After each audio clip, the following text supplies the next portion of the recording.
Hey everyone, myself Bhavya Goyal, a student at IIT Gandhinagar. I welcome you at CodeChef and let's have a look at this question. Today's question is Bitcoin market. In this question, Chef has recently started investing in Bitcoin.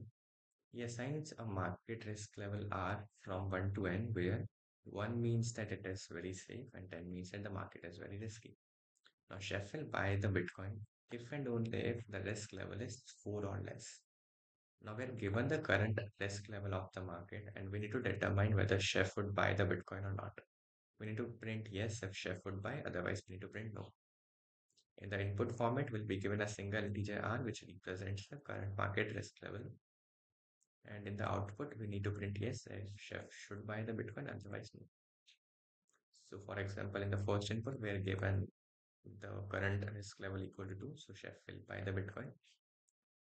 Here the current risk level is 4. So Chef will buy the Bitcoin.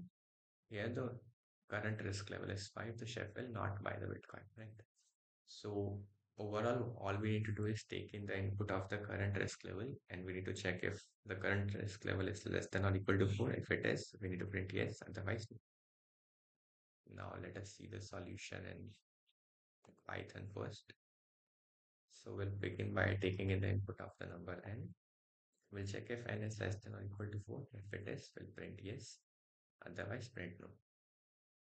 Okay, that's pretty much the whole solution. The time complexity is constant because we're just doing 3, 4 operations. Now let's see the solution in C++.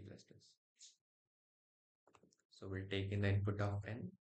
We'll check if n is less than or equal to 4. If it is, we'll print yes. Otherwise, we'll print no. And yeah, that's pretty much the whole solution.